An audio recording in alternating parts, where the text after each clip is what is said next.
Assalamualaikum warahmatullahi wabarakatuh. Kembali lagi di program Ikon, Inspiratif Komunikatif Naratif. Bersama saya Marciana Syafira Syamra dan juga narasumber kita ada Ibu Dea Angkasa Putri Supardi selaku dosen FISIP Universitas Muhammadiyah Cirebon dan juga Direktur Koran Hadian Fajar Cirebon. Apa kabar Ibu, sehat? Baik, alhamdulillah. Alhamdulillah. Kak. Ibu terima kasih udah nyempetin waktu untuk bisa hadir di sini. Iya, sama-sama. Iya. Nah, pada saat ini kita ingin bicarain tentang peluang dan tantangan media massa. Media massa memainkan peran penting dalam menghubungkan dunia antara satu individu dengan individu lainnya. Media massa memiliki kemampuan untuk menjangkau khalayak luas dengan pesan dan kekuatan yang berdampak pada masyarakat. Pada era ini, pers mengandalkan lembaran-lembaran kertas dalam menyajikan berita, dihadapkan pada tantangan bertahan atau mengikuti teknologi media baru. Pada dasarnya, media baru itu hasil dari budaya dunia maya dan juga teknologi komputer modern. Contohnya itu seperti internet, situs web, dan lain sebagainya. Ibu, berdasarkan yang sudah Cece paparin tadi, dampak media baru terhadap industri media konvensional itu seperti apa, dan apakah media konvensional itu nantinya akan beralih ke media baru atau tetap mempertahankan, Bu? Iya, jadi kan seperti yang kita ketahui ya, Caca dan teman-teman gitu. Jadi di dalam media ini setelah adanya revolusi industri 4.0, memang dunia media, bukan hanya media sebenarnya, jadi hampir semua lini kehidupan manusia itu terdampak gitu ya. Iya. Dengan adanya teknologi yang begitu pesat, hari ini kan ada revolusi industri 4.0 itu ada big data ya, kemudian ada IoT atau Internet of Things, jadi segala sesuatu itu terkoneksi dengan internet gitu. Kemudian juga sistemnya cloud dan lain sebagainya. Banyak sekali pekerjaan-pekerjaan baru dan juga peluang-peluang baru, tapi banyak juga pekerjaan-pekerjaan yang punah juga di dunia. Sebagai contoh misalkan teman-teman terkait dengan IoT ini, kalau masuk ke tol kan sekarang sudah tidak ada lagi penjaga tiket gitu kan, sekarang sudah pakai mesin. Nah itu adalah salah satu dampak dari revolusi industri. Kemudian atau kalau masuk mall juga kan sekarang udah pakai mesin tiketing ya, nggak pakai lagi penjaga tiket seperti zaman dahulu kala. Nah salah satu industri yang terdampak adalah industri media seperti itu. Jadi kita tahu kalau dulu kan ada koran gitu ya, ada radio, ada televisi, itu dianggap sebagai media konvensional. Nah, sejarahnya media itu kan awalnya Akta Diurna. Akta Diurna itu pada zaman Yunani kuno adalah sebuah papan pengumuman di alun-alun kota yang dibuat oleh Julius Caesar. Tujuannya itu adalah untuk memberitahukan kebijakan-kebijakan atau keputusan pemerintah kepada masyarakat halayak ramai gitu ya. Jadi masyarakat datang ke alun-alun kota, terus lihat di papan pengumuman itu, oh ada kebijakan ini, oh ada pengumuman itu, dan lain sebagainya. Kenapa namanya pers? Itu berasal dari kata mesin cetak. Jadi zaman dahulu pers itu ya disebarin gitu kan, dari Akta Diurna tadi beralih ke ketika ditemukan mesin cetak dan dialihkan kepada kertas gitu kan, berita-beritanya lewat kertas, makanya namanya pers sekarang. Kemudian setelah ditemukannya koran, ada radio, televisi, dan hari ini banyak sekali media daring ya, banyak sekali yang online seperti itu. Nah, dari sini tentunya media baru itu adalah media yang sudah ada sentuhan teknologi di dalamnya. Kalau TV, koran, apalagi kemudian radio itu tidak dianggap sebagai media baru. Nah, kalau yang media baru itu adalah internet, media sosial juga bisa disebut media baru, terus platform berita online juga itu sama ya. Nah, itu sekarang ada media baru tentunya berdampak sekali kepada media-media konvensional seperti koran, televisi, dan lainnya. Tapi apakah media-media tersebut punah hari ini? Tentunya tidak kan. Hari ini kita masih bisa melihat ada televisi, bisa nonton TV, ada acara-acara TV, kemudian masih bisa baca koran gitu, masih juga bisa mendengar radio. Nah, tapi saya tidak mau menjadi seorang peramal apakah masa depan ini mereka akan punah, tapi yang terjadi hari ini adalah adanya konvergensi media. Konvergensi media itu adalah penggabungan media. Misalkan contohnya ada koran itu dia juga memiliki media daring juga. platformnya platform berita koran, misalkan contohnya Fajar Cirebon ya, koran itu punya fajarcirebon.com seperti itu, dan juga media-media lain. Kemudian hari ini juga ramai media sosial, yang mau tidak mau media konvensional itu juga harus main di media sosial juga gitu, supaya lebih mendekatkan diri kepada publik gitu, kepada para konsumennya gitu kan. Contohnya Instagram, kemudian Facebook, Twitter. Kalau zaman dulu pertama kali TikTok keluar kan dianggapnya ya untuk anak muda yang atau anak-anak alay lah kayak gitu kan, cuma joget-joget doang. Tapi hari ini kita lihat TikTok juga digunakan untuk bisnis gitu. TikTok juga digunakan untuk sebagai sarana penyaluran informasi kepada publik seperti itu. Nah, artinya media konvensional dengan media baru hari ini satu sama lain saling melengkapi gitu. Kemudian kenapa masih bisa bertahan? Karena satu sama lain mempunyai karakteristik yang berbeda. Kalau kita lihat media online, media baru itu dia kelebihannya adalah kecepatan, unsur kecepatan. Misalkan contohnya di jalan ada kejadian kecelakaan gitu ya. Hari itu kejadian, hari itu juga, detik itu juga bisa langsung disebarluaskan gitu kan. Tapi kalau media konvensional kan butuh waktu ya. Dia harus misalkan di koran nih, diberitakan dulu, ditulis beritanya, kemudian dikirim ke redaktur, dicek benar apa enggak, di layout, dicetak korannya, baru diterbitkan besok seperti itu. Cuman kelebihan dari media-media konvensional adalah verifikasi yang pertama, terus kedalaman berita gitu yang kedua ya. Memang kalau kelebihan online kan cepat tuh, tapi kadang-kadang seringkali sekarang banyak berita hoax itu karena tidak ada verifikator, tidak ada redaktur, tidak ada editor di media-media online. Kalaupun ada, itu media-media online yang harus utama seperti itu ya. Tapi kalau kita lihat sekarang banyak media massa itu seringkali mereka tidak terverifikasi dengan baik. Cuman kelebihannya ya cepat gitu kan. Ada berita langsung bisa kita serap. Nah, si kelebihan media konvensional itu adalah kedalaman berita. Jadi tidak serta-merta berita hari itu terbit langsung peristiwa terjadi pada hari itu diterbitkan, mereka harus melengkapi semua unsur-unsur dari media itu sendiri atau dari berita ya. Pertama, beritanya harus cover both side, harus banyak narasumbernya gitu kan. Yang kedua, harus dilakukan verifikasi, ada filternya juga, ada redaktur, ada editor dan lain sebagainya, ada pemimpin redaksinya seperti itu. Nah, makanya sekarang ketika di awal diprediksi oleh beberapa ahli komunikasi, katanya ketika ada internet, koran ini akan mati. Sampai hari ini sudah 10-20 tahun internet masih ada di Indonesia, masih tetap hidup. Kenapa? Karena memang punya kelebihannya tersendiri, yaitu ketika misalkan ada berita online sekarang, benar nggak nih, cek kebenaran faktanya, pasti mereka cari media cetak seperti itu atau media konvensional lainnya. Beberapa media memang banyak yang terdampak ya, seperti di Indonesia juga banyak media yang besar tadinya kemudian mati, di luar negeri juga sama. Tapi ketika kita tahu banyak hoax yang tersebar di dalam media baru, itu menimbulkan kepercayaan publik kembali lagi kepada media konvensional. Sebagai contoh, New York Times katanya beberapa waktu yang lalu dia bertambah langganannya, sirkulasinya itu sekitar 9 juta pembaca sekarang gitu. Padahal media cetak koran gitu kan. Nah, di Indonesia pun juga sama, kepercayaan publik kepada media konvensional juga ikut kembali gitu. Walaupun memang belum kembali secara ekonomi gitu ya, secara ekonomi dan bisnis, media cetak itu tidak sejaya tahun-tahun sebelumnya seperti itu sih. Berarti sebenarnya punya kelebihan dan kekurangannya masing-masing ya, Ibu. Jadi kalau misalkan media konvensional ingin tetap hidup secara bisnis ya, secara perusahaan, dia harus bisa stay relevan gitu. Jadi harus bisa mengikuti perkembangan zaman. Yang mereka jual itu kan memang berita kan, informasi gitu. Sehingga kanal-kanal berita yang dibuat pun juga harus relevan dengan perkembangan zaman.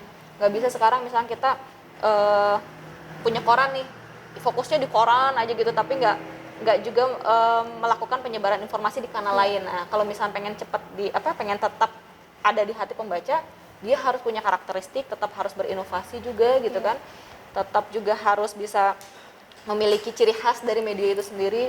Bisa misalkan contohnya dia koran, tapi juga ada e-paper, misalnya kayak gitu, electronic paper gitu ya, koran ya. Jadi e-paper dengan platform online juga beda, www.fajarcirebon.com misalkan, dengan e-papernya beda. Kalau e-paper itu bentuknya seperti PDF tapi kayak koran, tapi dalam digital bisa dibuka-buka kayak gitu. Nah, kalau online berita, platform berita online itu dia web biasa kan, Iya, bisa kita lihat dari bawah, dari berita ke berita diklik seperti itu sih. Berarti koran sendiri nggak mungkin bakal mati ya Bu ya? Karena kan media online ini ya banyak juga kekurangannya seperti hoax. Apalagi orang yang udah tua tuh sering banget terkena hoax dan lain sebagainya. Betul. Bu. Jadi kalau melihat dari segi bisnis, kalau misalnya kita lihat ada sebuah teori namanya Boston College Group atau BCG ya, dia mengeluarkan sebuah teori. Jadi media konvensional itu dianggapnya ada, jadi di sini ada sapi, ada anjing, ada bintang gitu ya, satunya lagi ada kalau nggak salah bebek gitu ya. Nah, si media-media konvensional itu dianggap sebagai dia tuh sapi perah. Jadi artinya masih bisa memproduksi banyak sekali keuntungan gitu ya untuk sebuah perusahaan. Selama sapi itu masih hidup, masih muda, masih bisa memproduksi, ya dia bisa diambil susunya gitu lah, bahasanya seperti itu. Nah, dari media online pun juga secara omset itu masih banyakkan konvensional sebenarnya. Kalau media online itu memang banyak investor atau misalkan dia punya pemodal yang kuat atau nggak perlu banyak modal gitu ya. Tapi secara keuntungan masih banyakkan yang konvensional gitu. Nah, kalau yang media online tuh dianggapnya sebagai bintang. Kita nggak tahu ke depan ini bakal bersinar lebih terangkah atau malah redup seperti itu. Tapi belum bisa memberikan banyak pemasukan atau omset untuk perusahaan media seperti itu. Nah, makanya selama si sapi ini masih muda, masih kuat, masih bagus untuk diambil produksinya, itu dia bisa memberikan banyak pemasukan yang besar untuk perusahaan gitu. Jadi ibaratnya satu sama lain saling melengkapi lah kayak gitu. Saya kira mungkin sekitar 30 atau 50 tahun ke depan masih bisa hidup Masih bisa seperti itu. bertahan. Oke teman-teman, kan tadinya kita kira koran tuh bakalan musnah gitu kan, karena zaman sekarang ini berita-berita tuh udah banyak banget di situs online kan. Oke pemirsa, kita akan tunggu jeda sesaat lagi, tetap di Icon.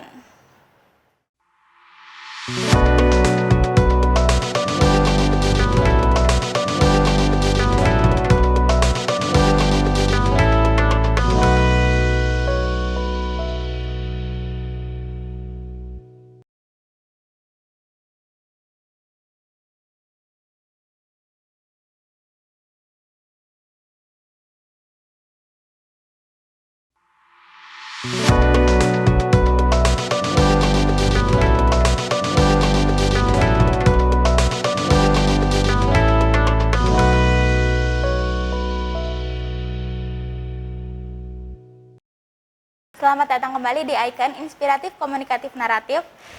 Kita akan melanjutkan tentang bagaimana sih Bu pemanfaatan media baru dalam dunia pendidikan secara umum di era pandemi ini. Iya.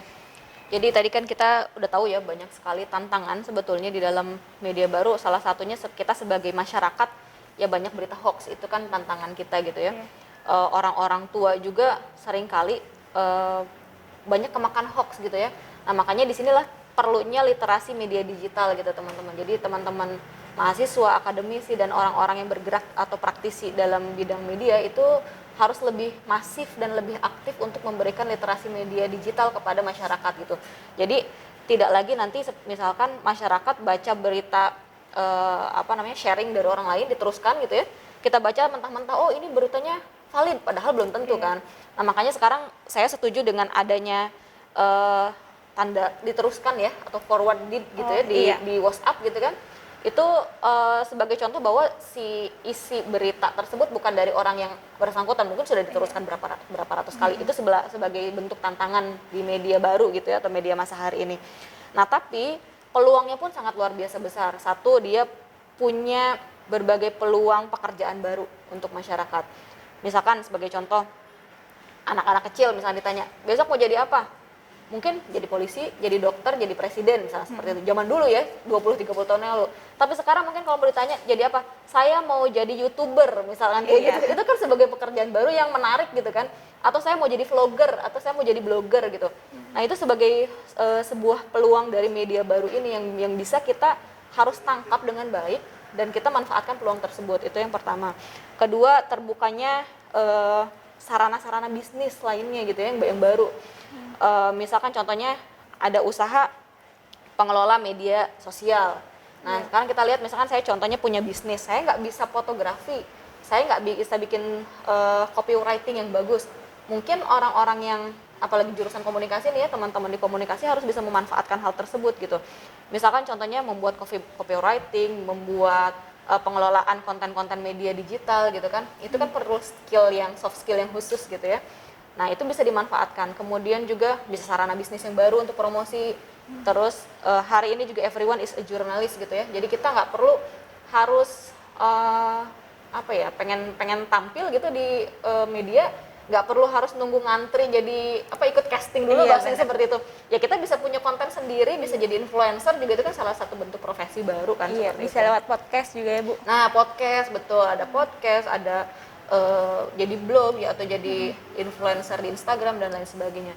Itu berbagai peluang. Nah, apalagi di pandemi hari ini, saya kira untuk semua dunia akademisi kan terdampak ya sebenarnya dari pandemi corona. Dengan adanya kebijakan lockdown dulu itu, corona atau COVID-19 ini kan bukan hanya berdampak kepada masalah kesehatan saja, tapi juga masalah ekonomi, masalah sosial, dan terutama masalah pendidikan ya.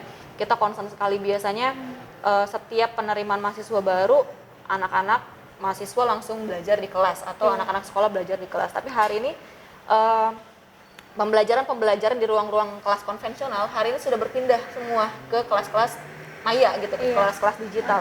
Ada pemanfaatan Zoom, ada juga bisa belajar dari YouTube, kemudian juga bisa belajar dari Wikipedia mungkin kan, dari situs-situs situs-situs di platform online gitu. Itu banyak sekali kanal-kanal seperti itu. Nah, itulah peluang-peluang di media baru hari ini gitu, yang teman-teman juga harus bisa memanfaatkan hal itu secara baik gitu. Artinya ketika hari ini pandemi memang betul jadi hambatan kita untuk belajar ya, jadi tantangan di awal mungkin terasa seperti itu, apalagi dengan adanya lockdown beberapa hari yang lalu gitu kan, adanya PKM atau PSBB dulu ya. Nah, tapi dengan adanya media digital hari ini saya sangat bersyukur karena masyarakat bisa tetap belajar. Nah, sebenarnya revolusi industri di Indonesia 4.0 itu sebenarnya dulu masih terasa wah ngawang-ngawang lah gitu ya. Tapi setelah adanya pandemi, mau tidak mau kita terdorong, dan revolusi industri dan pemanfaatan digitalisasi media untuk pendidikan ini ibaratnya kayak diakselerasi gitu loh, terakselerasi sendiri oleh zaman. Hari ini semua mempelajari atau belajar dari media digital. Sebagai contoh, saya punya anak kecil punya anak gitu ya, masih usia SD. Karena lagi pandemi kan nggak sekolah tuh. Ibu-ibu yang tadinya ibu rumah tangga biasa, mau tidak mau dia harus belajar lewat Zoom juga, ngajarin anaknya, nemenin gitu kan. Kemudian juga ikut belajar mendampingi anak. Nah, teman-teman mahasiswa pun sama. Jadi pemanfaatannya, peluangnya itu sangat luar biasa besar. Untuk pendidikan kita bisa belajar dari manapun dan kapanpun. Jadi kalau di UMC sendiri kan kita belajarnya hybrid ya, atau blended learning gitu selama masa pandemi. Jadi belajarnya sinkronus dan asinkronus. Sinkronus itu hari itu ada jadwal, hari itu belajar. Kalau asinkronus bisa belajar kapan saja gitu. Dia pakai e-learning UMC kayak gitu kan. Nah, itu adalah pemanfaatan peluang-peluang yang bisa kita manfaatkan di dalam media digital seperti itu. Yang selanjutnya juga kita bisa belajar banyak hal sebenarnya. Bisa belajar bahasa, bisa belajar budaya orang lain, negara lain, bisa lebih tahu banyak hal dari media-media sosial. Globalisasi ya Bu ya. Betul, Nggak ada ini batasan juga jadinya. artinya masyarakat sudah masuk ke dunia global ya, itu globalisasi dengan adanya media baru seperti ini, percepatan ke arah globalisasi dan juga digitalisasi media itu lebih cepat seperti itu. Di era pandemi ini juga kita seperti dipaksakan ya Bu ya, mau semua kalangan tua muda harus bisa. Betul. Yang namanya menghadapi media baru. Betul sekali. Kita jadi tahu kan dari mulai sejarah media dan lain sebagainya. Mungkin itu sih untuk program Icon hari ini. Ibu Dea makasih banyak. Sama-sama, tetap semangat buat teman-teman mahasiswa UMC khususnya dalam belajar di era pandemi. Mudah-mudahan banyak hal yang bisa kita pelajari selama pandemi ini. Terima kasih. Oke, saya Marsiana Syafira Syamrah, pamit undur diri.